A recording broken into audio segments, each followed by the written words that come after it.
5 seconds.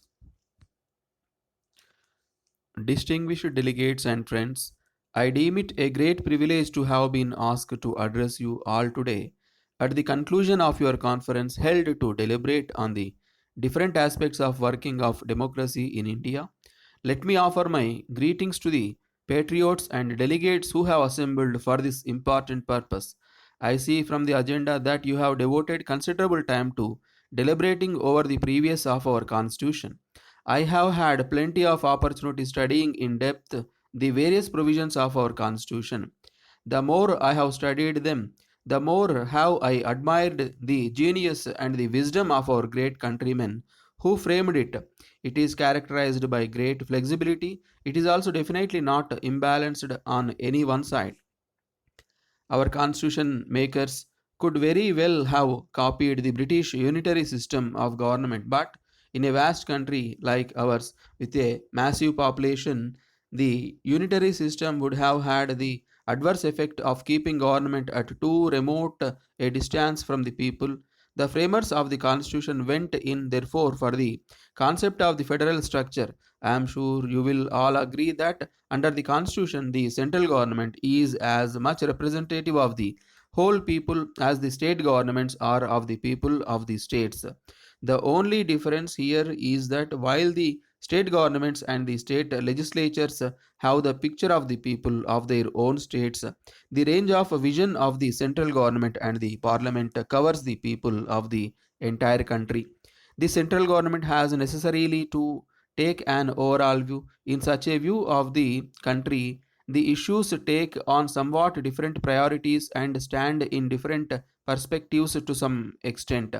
The central government is required to exert a cohesive a force to keep the country together and to keep it united. It has also special responsibilities to promote the development of the more backward parts of the country to enable them to come as quickly as possible to the same level of well-being as that achieved by the other parts. The constitution, in my opinion, is flexible for such mutual adjustments of relations between the center and the states as may become necessary from time to time.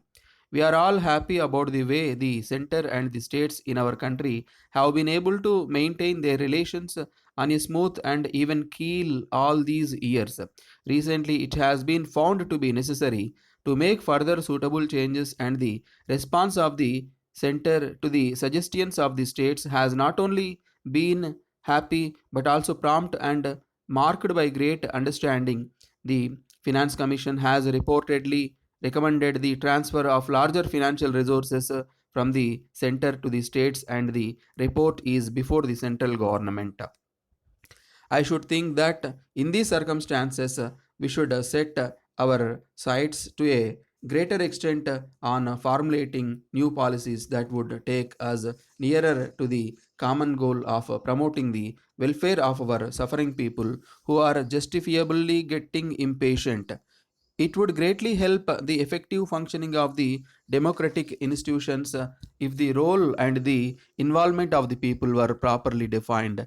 I am happy about the emphasis that is now being laid on universal primary education and the new massive scheme for achieving near total adult literacy. The better informed the people, the more effective will be the functioning of our democratic institutions. I am also glad that a good deal of attention is being given to effecting improvements in election procedures. We are all aware how all the people do not exercise their right to vote, and how in the present system it is possible for a party to win the elections without polling more than 50% of the votes of the entire electorate. A suggestion has been made to continue the present system in respect of half the number of seats in the legislatures and the parliament, and to have the rest of the seats filled on the basis of the number of votes polled by the parties. It has also been suggested that the state may provide the election expenses.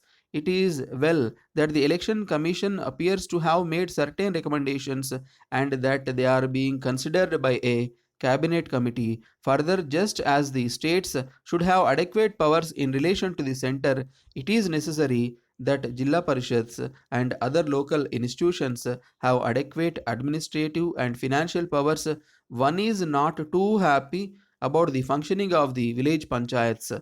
We must not forget that they represent democracy at the grassroots level. It is only if the democratic institutions all along the line are strengthened that more and more effective leadership will emerge. Policies will be evolved out of an intimate understanding at close range of the real problems of the people. The administration too can give immediate relief, and the lot of the common man will at least show striking improvement.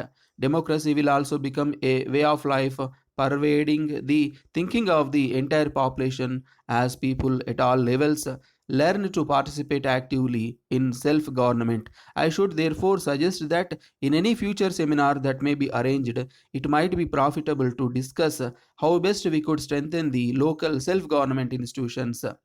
Democracy is not new to India. There was a time, as Dr. Ambedkar has observed, when India had an innumerable number of republics. We have an ancient democratic tradition. The entire world has praised the way our democracy, which is considered as the largest one in the world, is operating. Elections are held every 5 years for people to elect their representatives. Our electorate has by and large proved itself to be more perceptive than it is sometimes given credit for. This is a massive experiment, and all of us should act with unity to make this historic effort a success, and a success at the earliest. Friends, may I thank you for giving me this opportunity to share some of my thoughts with you, and may I wish you all great success in the common pursuit of the good of the common man, which undoubtedly is dear to us. Jai Hind.